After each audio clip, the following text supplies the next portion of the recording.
Hello everyone, welcome to Endless Knowledge. இந்த வீடியோவில் நாம் எதை பற்றி பார்க்க போகிறோம்னா எக்ஸலில் Alt F1லேருந்து Alt F12 வரைக்கும் இருக்கக்கூடிய ஷார்ட்கட் கீஸோட யூசேஜை பற்றி தான் பார்க்க போகிறோம்.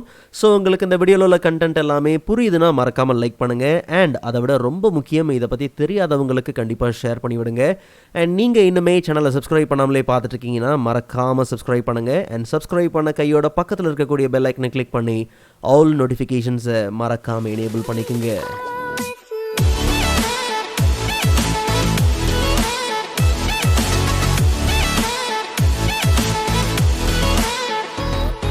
Alright, so first of all நாம செலக்ட் பண்ணுற டேட்டாவுக்கு ஒரு இன்ஸ்டன்ட் சார்ட்டை இந்த ஷீட்லேயே பிளேஸ் பண்ணுறதுக்கான ஷார்ட்கட் கீ தான் Alt F1. So Alt F1 கொடுக்கும் போது கவனித்து பார்த்தீங்கன்னா நமக்கு ஒரு டிஃபால்ட்டான ஒரு காலம் சார்ட் தான் பார்த்தீங்கன்னா பிளேஸ் ஆகுது. இல்லை நமக்கு ஒரு லைன் சார்ட் தான் பார்த்தீங்கன்னா டிஃபால்ட்டாக வரணுங்கிற பட்சத்தில் ரொம்ப சிம்பிள். ஜஸ்ட் நீங்கள் என்ன பண்ணுங்கள், உங்கள் டேட்டாவை செலக்ட் பண்ணிவிட்டு இன்சர்ட் டேப்பில் அந்த சார்ட்ஸோட அந்த குரூப் ஐக்கன் இருக்கு இல்லையா, அதை கிளிக் பண்ணும்போது நமக்கு ஆல் சார்ட்ஸ் உண்டு. ஸோ இப்போதைக்கு பார்த்தீங்கன்னா காலம் சார்ட் தான் டிஃபால்ட்டாக செட் ஆகிருக்கு. ஒருவேளை லைன் சார்ட் தான் டிஃபால்ட்டாக வேணுங்கிற பட்சத்தில் அந்த லைன் சார்ட் எந்த சார்ட் வேணுமோ அதை செலக்ட் பண்ணிவிட்டு அண்ட் அதில் உங்களுக்கு என்ன டைப் ஆஃப் சார்ட் வேணுமோ ஜஸ்ட் நீங்கள் அதை ரைட் கிளிக் பண்ணி செட் ஆஸ் டிஃபால்ட் சார்ட் அப்படின்னு கொடுத்துட்டோம்னா இதுக்கப்புறம் நாம் வெறும் Alt F1 கொடுக்கும் போது லைன் சார்ட் தான் பார்த்தீங்கன்னா ஆஸ் அ டிஃபால்ட் சார்ட்டாக நமக்கு பிளேஸ் ஆகிறது உண்டு. ஸோ நெக்ஸ்ட் ஒன் பார்த்தோம்னா Alt F2. ஸோ அப்போ நமக்கு சேவ் ஆஸ் டயலாக் பாக்ஸ் பார்த்தீங்கன்னா வரது உண்டு. ஸோ சேம் ஒர்க் புக் நம்ம ஏற்கனவே பார்த்தீங்கன்னா இந்த ஒர்க் புக் சேவ் பண்ணி தான் இருக்குது.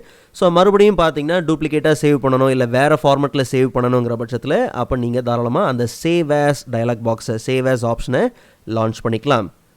அடுத்ததாக பார்த்தோம்னா Alt F3. ஸோ நேம் ரேஞ்சை க்ரியேட் பண்ணணுங்கிற பட்சத்தில் இந்த ஷார்ட்கட் கீ யூஸ் பண்ணிக்கலாம். ஜஸ்ட் நமக்கு தேவையான ரேஞ்ச் ஆஃப் செல்ஸை செலக்ட் பண்ணிவிட்டு Alt F3 கொடுக்கும் போது கரெக்டாக பார்த்தீங்கன்னா அந்த நேம் ரேஞ்சை என்ட்ரு பண்ணுறதுக்கான அந்த ஏரியா பார்த்தீங்கன்னா ஹைலைட் ஆகிருக்கும். ஸோ அதில் உங்களுக்கு என்ன வேணுமோ நீங்கள் ப்ளேஸ் பண்ணிக்கலாம். So RE_sales. ஸோ என்ட்ரு கொடுத்து இந்த நேம் ரேஞ்சை க்ரியேட் பண்ணிக்கலாம். ஸோ இப்போ ஃபார்முலாஸ் டேப்பில் நேம் மேனேஜரில் போய் பார்த்தோம்னா நம்ம க்ரியேட் பண்ண அந்த நேம் ரேஞ்ச் பார்த்திங்கன்னா உண்டு.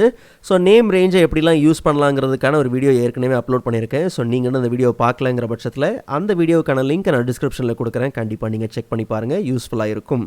அடுத்ததாக பார்த்தோம்னா Alt F4 நம்ம எல்லாருக்கும் தெரிஞ்ச shortcut key. So workbook இல்லை ஏதாவது ஒரு விண்டோவை நீங்கள் க்ளோஸ் பண்ணணுங்கிற பட்சத்தில் Alt F4 ஷார்ட்கட் கீயை தாராளமாக நீங்கள் யூஸ் பண்ணிக்கலாம். அடுத்ததாக பார்த்தோம்னா Alt F8. ஸோ மேக்ரோஸை க்ரியேட் பண்ணணும் இல்லை ரன் பண்ணணும் இல்லை ஏற்கனவே க்ரியேட் பண்ணியிருக்க மேக்ரோஸை எடிட் பண்ணணுங்கிற பட்சத்தில் மேக்ரோஸ்க்கான ஆப்ஷன்ஸ் எல்லாத்தையும் ஆக்சஸ் பண்ணணுங்கிற பட்சத்தில் தாராளமாக நீங்கள் Alt F8 ஷார்ட்கட் கீயை யூஸ் பண்ணிக்கலாம்.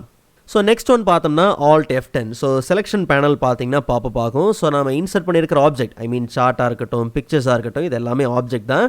ஸோ நம்ம இப்போ ஒரு சார்ட் யூஸ் பண்ணுறோன்னு வச்சுக்கங்களேன், அந்த சார்ட்டோட ஃபார்மட் டேப் அதில் போய் பார்த்தோம்னா செலெக்ஷன் பேன் இருக்கும். ஸோ மல்டிபிள் சார்ட்ஸ் யூஸ் பண்ணுறோம் இல்லை மல்டிபிள் ஆப்ஜெக்ட்ஸ் மல்டிபிள் பிக்சர்ஸ்லாம் ப்ளேஸ் பண்ணுறோங்கிற பட்சத்தில் அதெல்லாத்தையும் அரேஞ்ச் பண்ணுறதுக்கு பார்த்தீங்கன்னா கண்டிப்பாக அந்த செலெக்ஷன் பேன் ரொம்பவே அந்த செலெக்ஷன் பேனல் பார்த்தீங்கன்னா ரொம்பவே யூஸ்ஃபுல்லாக இருக்கும்.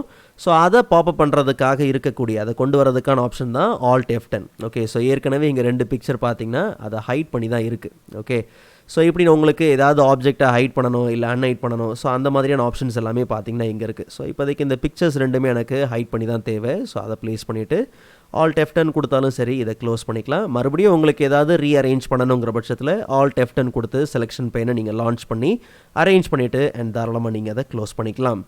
அண்ட் ஃபைனலாக Alt F11. ஸோ VB எடிட்டரை பார்த்தீங்கன்னா நீங்கள் லான்ச் பண்ணிக்கலாம்.